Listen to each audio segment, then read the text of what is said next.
Ok, alors bonjour, mon nom est Daniel Lambert, je suis psychologue. Aujourd'hui, 5 questions faciles pour vaincre le syndrome de l'imposteur.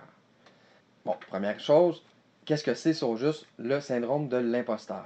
C'est dans le fond de s'empêcher de poursuivre nos rêves parce que on sait pas tout. Ok, dit comme ça devrait nous paraître un peu ridicule parce que même les experts ne savent pas tout. Ils continuent d'apprendre chaque jour, puis c'est ça dans le fond qui a fait d'eux des experts. Par ailleurs, il y a un danger bien réel qui est celui de donner des conseils à des gens et que ces conseils-là peuvent avoir des conséquences graves pour certaines personnes dans certaines situations, etc. Des conséquences même mortelles dans certains cas. Donc, il y a un danger réel. C'est ce qu'on va évaluer parce qu'on veut aider et on ne veut pas nuire. Donc, première question. On souhaite aider, excellent. On souhaite aider les gens à atteindre quel objectif? Donc, complétez la phrase suivante. Je désire aider les gens à quoi? Et là, sentez-vous bien à l'aise de faire pause sur la vidéo en tout temps si jamais je vais trop rapidement et que vous n'avez pas eu le temps de bien répondre à toutes les questions, aux 5 questions. Dans le fond, si vous travaillez bien, vous n'aurez pas le temps de tout répondre aux questions sans faire des pauses dans cette vidéo-là. Donc, question numéro 2. On ne veut pas nuire. Excellent. Alors, anticipons déjà les difficultés ou les problèmes possibles si on se lançait, si on osait poursuivre nos rêves ou d'atteindre nos objectifs. Donc, complétez la phrase suivante. J'ai peur que les gens que je désire aider vivent les conséquences négatives suivantes. Question numéro 3. Sentez-vous bien à l'aise encore de mettre la vidéo sur pause, bien sûr. Question numéro 3. Imaginez que vous êtes devant 100 personnes qui souhaitent exactement réaliser l'objectif que vous voulez les aider à atteindre. Par exemple, partir en affaires. Donc, sur 100 personnes qui désirent partir en affaires, qui désirent réaliser le rêve que vous pourriez aider à réaliser, combien risqueraient de vivre des conséquences négatives?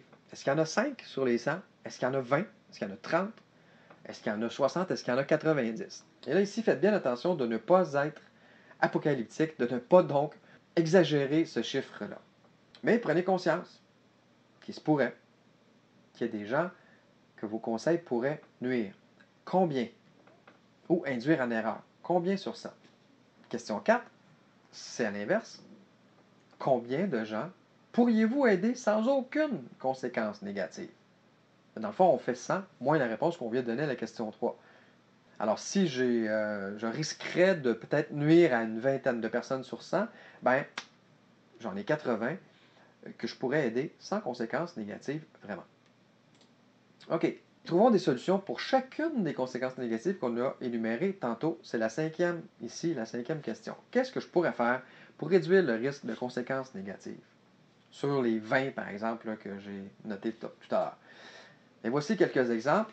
Ben, je pourrais être tout simplement honnête et informer les gens des conséquences négatives possibles de s'inscrire à ma formation ou d'acheter mes DVD, etc. Je pourrais les informer à l'avance qu'il y a des risques de blessure, par exemple, ou que je ne suis pas un expert en comptabilité. Donc, d'aller chercher les conseils en comptabilité ailleurs. D'où mon troisième point. Je pourrais aussi encourager les gens à vérifier auprès d'autres professionnels, donc les référer à d'autres professionnels qui pourraient combler les lacunes que moi j'ai, parce qu'on ne sait pas tout, on ne peut pas tout savoir sur tout. Je pourrais bien sûr aussi aller me chercher de la formation dans ces aspects-là pour m'améliorer, pour en savoir davantage sur ce thème-là précis qui fait partie de mon grand objectif.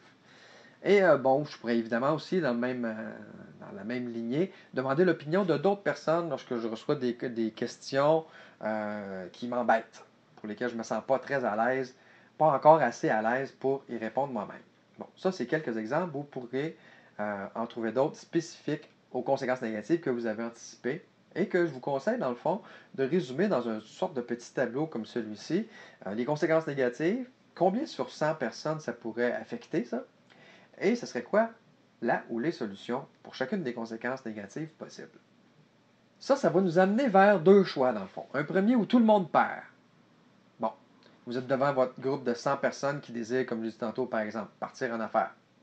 Vous pouvez les aider, ces 100-là, mais vous n'êtes pas parfait dans ce domaine-là. Par exemple, en comptabilité. Vous avez une vingtaine de personnes qui pourraient avoir des questions, qui pourraient vous embêter. Et à cause de ces 20-là, vous refusez de donner cette formation-là. Donc, qu'est-ce qui arrive? Vous aidez personne, puis en plus, vous abandonnez votre rêve. Donc, tout le monde perd. Un autre choix, celui-ci, où tout le monde gagne. Vous êtes devant vos 100 personnes. C'est les 100 mêmes. Ils désirent atteindre la même chose, partir en affaires. Vous pouvez aider ces 100 personnes-là. Et pour les 20 qui pourraient avoir des questions plus pointues ou des circonstances ou des situations plus embêtantes, où vous manquez d'expérience ou de connaissances, bien, vous décidez d'appliquer les solutions suivantes. Les référer, leur proposer un livre, un professionnel, aller vous former vous-même pour pouvoir répondre la prochaine fois, etc. Le résultat, vous allez aider plein de monde, y compris les 20, et vous allez réaliser votre rêve. Alors voici donc, c'était les 5 questions pour vaincre le syndrome de l'imposteur.